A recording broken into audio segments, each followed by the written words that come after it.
Hi friends, नमस्कार। स्वागत आपका इस हमारे यूट्यूब चैनल पे।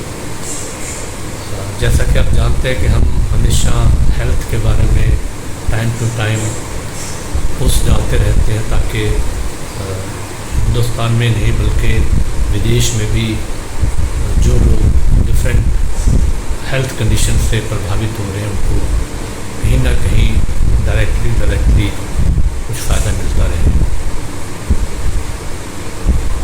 फ्रेंड्स, ये जानना बहुत ज़रूरी है कि human being is basically system.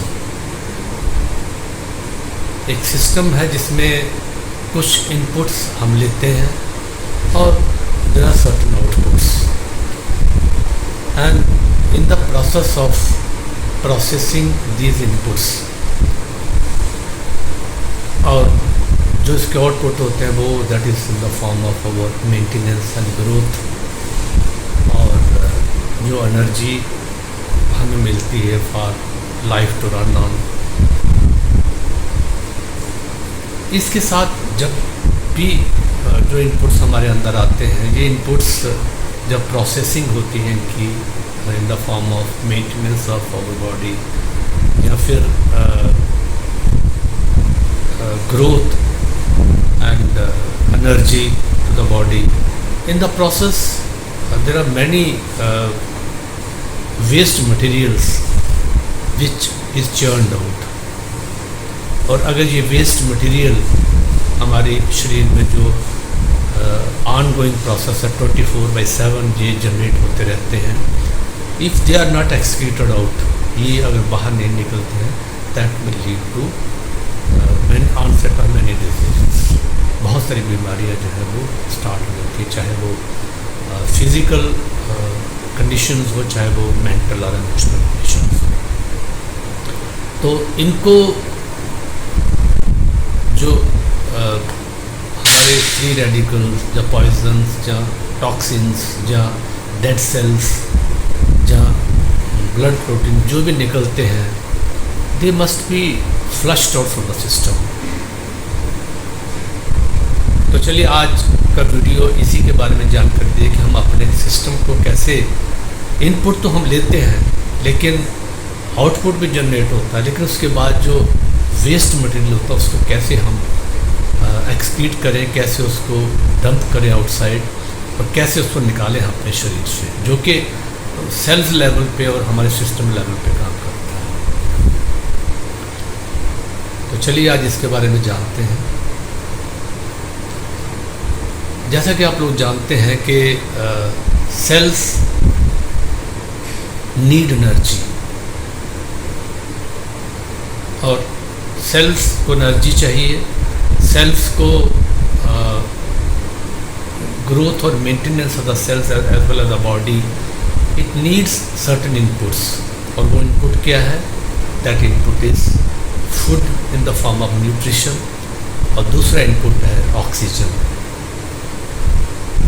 तो होता क्या है एक्चुअली कि when our blood stream is pumped by our heart, जो हमारा दिल है, it acts as a pump, और ये हमारा जो ब्लड है विच इज़ जो हम खाना खाते हैं उससे जो न्यूट्रिशन बनता है, that nutritive use, that juice goes to our blood stream. Similarly we are breathing, तो उससे जो ऑक्सीजन आती है तो oxygen goes into the blood, तो oxygenated blood as well as the blood which is full of nutrients because of the food that we eat, because of water that we take. So all this nutrition as well as oxygen is pumped through blood by our heart. Heart से ये arteries में जाता है, और arteries से पूरे शरीर में कैपिलरीज, छोटी छोटी नसें हैं उसके थ्रू ये it goes to each and every portion of our body. तो यहाँ पे क्या होता है कि पैरेलली जो हमारी ब्लड स्ट्रीम्स है, इसके साथ साथ हमारे शरीर में लिम्फ फ्लूइड भी बहता है, lymph fluid is also there. और जैसा हम जानते हैं कि we have more than 60 trillion cells, हम एक 60 ट्रिलियन सेल्स के मालिक हैं और हर सेल्स अपने आप में एक लाइफ है जिसका अपना काम है। उसका काम क्या है सेल का? To process many biochemical reactions. Cells also generates proteins, about 1,40,000 proteins, which is very much necessary for our internal growth और हमारी मेंटेनेंस के लिए, हमारी वेल बीइंग के लिए बहुत ज़रूरी है। 1,40,000 proteins are produced by our cells। अब जैसे ही through arteries, through capillaries, this blood which is along with blood, it is full of nutrients because of the food that we take, and oxygen, and that means oxygenation, oxygen as well as nutrition, it diffuses through capillaries to our lymph systems. Our lymph system is a type of fluid or cell, it has this so innate intelligence, तो इसको जो चाहिए होता है वो वहाँ से lymph fluid से ले लेता है। तो इसको क्या चाहिए होता है? It needs food, it needs nutrition, it need water, it needs oxygen. तो जो इसको चाहिए होता है सेल को वो लेके उसको अपनी वेल बीइंग के लिए, अपनी ग्रोथ के लिए, अपनी प्रोटीन जनरेशन के लिए और बाकी सारे बायोकेमिकल रिएक्शन जनरेट करने के लिए ये सेल सारे काम करता है। तो basically whatever blood through capillaries goes to our fluid system, our lymph system, from there the cell draws its nutrition as well as oxygen. अब जब ये सब प्रोसेस सेल में चल रही है उसके बाद there are lot of toxins which are generated with the cells. There may be excess fluid also. So that is again pumped back into the lymph systems. तो इसमें बहुत सारे टॉक्सिन्स हैं, बहुत सारे फ्री रेडिकल्स हैं, बहुत सारे पॉइजन्स हैं, बहुत सारे डेड सेल्स हैं which goes to capillaries again and then through the blood stream it get excreted by the excretory systems. Excretory system के थ्रू ये चीज़ें बाहर आ जाती हैं। लेकिन there are many dead cells, there are many blood proteins which gets accumulated in our lymph systems and जैसे blood streams को तो पंप करने के लिए हमारा हार्ट है, हमारा दिल है, ये पूरे शरीर में ब्लड स्ट्रीम को जो है पंप करता है और वहाँ से ड्रा भी करता है। तो this process of distribution of blood and then again the blood comes back to our heart and lungs, तो this process goes on. But lymph system के लिए ये चीज़ नहीं है। अब प्रॉब्लम ये है कि lymph system which is almost 4 times the volume of the blood, मान लीजिए कि अगर 5 लीटर ब्लड है तो लगभग 20 लीटर्स आपके अंदर लिम्फ फ्लूइड है आपके लिम्फ सिस्टम में। और लिम्फ सिस्टम का मेन काम होता है it acts as a sewage system for the cells का जो भी कचरा, जो भी टॉक्सिन, जो भी फ्री रेडिकल्स वो सब से निकलती है, या डेड सेल्स निकल रहे, या ब्लड प्रोटीन निकलती है, they it comes back to the lymph systems. As I have already told, much of it goes back to the blood and then gets nullified through our excretory system इसको बाहर निकाल देता है। लेकिन much of the toxins, much of the dead cells, much of the blood proteins especially, this gets clogged in the lymph systems। तो question ये आता है, और मैं आपको बता दूं कि ये लिम्फ सिस्टम हमारा अगर 24 आवर्स के लिए शट डाउन हो जाए तो पर्सन विल नॉट सर्वाइव। तो ये लिम्फ सिस्टम यानी कि लिम्फ फ्लूइड ये क्लीन होना बहुत ज़रूरी है। और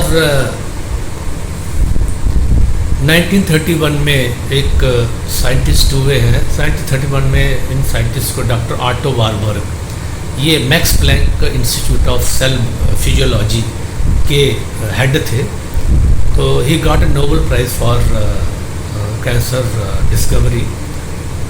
इन्होंने जो पाया कि if cells do not get oxygen for longer period of time, they get malignant, they turn into cancer cells. तो आप ये समझ सकते हो कि जो ऑक्सीजन है, how much this oxygen is important for the cells. अब सपोज करिए जैसे आपका lymph system, if it gets clogged because of blood proteins accumulation, because of the dead cells, because of waste material, the oxygen diffusion to the cells is gets reduced, or this starts generating cells को जो proper oxygen होती है वो नहीं मिल पाती। तो इसलिए ये लिम्फ सिस्टम का क्लीन होना बहुत ज़रूरी है। इसके बाद इस प्रोसेस को, इस एक्सपेरिमेंट्स को एक और डॉक्टर थे, डॉक्टर हैरी गोल्डब्लैट, इन्होंने भी एक्सपेरिमेंट्स रैट्स के ऊपर किया और पाया कि अगर सेल्स, इवन हेल्दी सेल्स को भी अगर कुछ घंटों के लिए ऑक्सीजन ना दिया जाए या कम दिया जाए, आफ्टर फ्यू डेज और आफ्टर फ्यू वीक्स दी सेल्स बिकम्स मैलिग्नेंट, ये कैंसर्स हो जाते हैं। तो इन सारे एक्सपेरिमेंट से हमको ये पता चला कि सेल्स के लिए न्यूट्रिशन जितना ज़रूरी है उतना ऑक्सीजन भी बहुत ज़रूरी है। एंड अगर कहीं सफोकेशन सेल्स की होती है because of less oxygen, it may turn into malignant और कैंसरस टिश्यूज और सेल्स। तो फ्रेंड्स, इसको सिस्टम को क्लीन करना बहुत ज़रूरी है। इससे पहले मैं बताऊं कि ये कैसे क्लीन किया जाता है सेल्स को, मेरे इस चैनल को आप लोग सब्सक्राइब करें और लाइक करें, शेयर करें, और इस तरह की वीडियोस मैं आगे भी डालता रहूँगा। तो चलिए हम अपने मेन पॉइंट पे आते हैं कि अब इस जो हमारा लिम्फ सिस्टम को क्लीन कैसे किया जाए। तो इसके बारे में ये पाया गया, तो ये एक्चुअली इन लोगों ने ये पाया कि अगर हम इन सेल्स को, हमारी ब्लड स्ट्रीम को अगर प्रॉपर ब्रीदिंग करें तो इससे हमारी ब्लड स्ट्रीम ही एक्टिव नहीं होगी और हमारे सिस्टम से क्लीनिंग नहीं, बल्कि हमारा लिम्फ सिस्टम भी काम करेगा। और दूसरी जो चीज़ इन्होंने बताई, जैसे मैंने पहले बताया कि hyperoxygenation, that too diaphragm breathing. अब इसके बारे में थोड़ा और आगे मैं डिटेल में बताऊंगा। और दूसरी चीज़ उन्होंने बताई कि मस्कुलर मूवमेंट। तो चलिए हम दोनों के बारे में बात करते हैं, जिससे हमारा जो सिस्टम्स है, जो सीरियस सिस्टम, जो हमारा फ्लूइड सिस्टम है, जो ब्लड स्ट्रीम में जो सिस्टम है, कैसे क्लीन होता है। होता क्या है कि जब हम डीप ब्रीदिंग करते हैं, डीप ब्रीदिंग के कारण हम मैक्सिमम ऑक्सीजन जो है हमारे ब्लड स्ट्रीम में भेजते हैं, और उससे ये होता है कि और दूसरा ये है कि जैसे हम डीप ब्रीदिंग करके, डायफ्राम ब्रीदिंग की बात कर रहा हूँ मैं, और इसके बाद हम उसको होल्ड करते हैं काफ़ी देर तक, तो oxygen it reaches each and every nook and corner of our body, each and every cell of our body. तो हमारा एक एक सेल जो है इसमें नहा जाता है, इसमें ऑक्सीजनेट होता है। दूसरा, जब हम इसको एक्सेल करते हैं तो ब्लड स्ट्रीम के साथ ही बहुत सारे टॉक्सिन्स, बहुत सारे फ्री रेडिकल्स, बहुत सारे पॉइजन भी साथ में ब्लड स्ट्रीम में आ जाते हैं, और through various excretory process it goes on. तो इसलिए लॉन्ग एक्सेल ये बहुत ज़रूरी है। और फिर जब हम पूरी सांस को एक्सेल कर देते हैं, उसके बाद उसको होल्ड करना ज़रूरी है। यानी कि अगर हम किसी तरीके से वैक्यूम क्रिएट कर सकें, यानी कि all the oxygen, all the air we have exhaled out, and now we are holding the breath. That means now we are not taking any breath. So that creates a vacuum. The vacuum acts as a vacuum pump. और जो हमारा fluid system है, lymph system है, ये जब हम vacuum create करते हैं तो वैक्यूम जो लिम्फ नोड्स हैं, through lymph nodes the dead cell, the blood proteins, they get these lymph node, they gets opened up, and blood proteins as well as your dead cells, they are back into the blood streams, and through the excretive system it can be exhaled out. दूसरा जो चीज़ है जिससे ये lymph system आपका real में, क्योंकि हमारे जिसमें कोई पंप तो है नहीं, ब्लड स्ट्रीम के लिए तो पंप है हार्ट, लेकिन लिम्फ सिस्टम के लिए कोई पंप नहीं है। तो for lymph nodes and lymph systems to be active, हमारे शरीर की मस्कुलर मूवमेंट बहुत ज़रूरी है। That is why walking, running, playing और जितनी भी एक्सरसाइजेज हैं ये बहुत इंपॉर्टेंट है। एक्सरसाइज से क्या होता है कि अगर हम 45 मिनट्स टू 1 आवर कोई एक्सरसाइज करते हैं, जहाँ वॉकिंग करते हैं या रनिंग करते हैं, जिम करते हैं, जहाँ जो भी एक्सरसाइज करते हैं, उससे क्या होता है कि हमारी मस्कुलर मूवमेंट्स होती है। मस्कुलर मूवमेंट से हमारा लिम्फ सिस्टम, हमारे लिम्फ नोड्स काम होना शुरू होते हैं। And lymph system can only activate either through vacuum creation by deep breathing, diaphragm breathing, और या फिर साथ में मस्कुलर मूवमेंट्स यानी कि एक्सरसाइज से, वॉकिंग से, जिम से, प्लेइंग से, स्पोर्ट्स से। तो ये दो चीज़ें ज़रूर करें। डीप डायफ्राम ब्रीदिंग करें, तो इससे आपका जब आपको होल्ड करते हो पूरा सांस को एक्सेल करते हुए, तो उस टाइम पे वैक्यूम क्रिएशन होता है विच सक्स outs the dead protein cells and the protein cells from the lymph system, lymph fluid. Similarly, जब हम muscular movement करते हैं, muscular movements also moves the lymph fluid, और lymph fluid से आपके dead cells और आपके जो dead cells है, protein cells, blood protein cells, they get back into the blood stream and through excretory system it goes on. तो दो चीज़ें इसमें नोट करने वाली हैं। एक तो ये है कि आप डायाफ्राम डीप ब्रीदिंग करिए, और सबसे बढ़िया जो डीप ब्रीदिंग की एक्सरसाइज है वो है स्क्वायर ब्रीदिंग या 4x ब्रीदिंग। इसको अपनी लाइफ में अपनाएं। 4x ब्रीदिंग क्या होती है? बहुत स्क्वायर ब्रीदिंग या 4x ब्रीदिंग बहुत सिंपल है।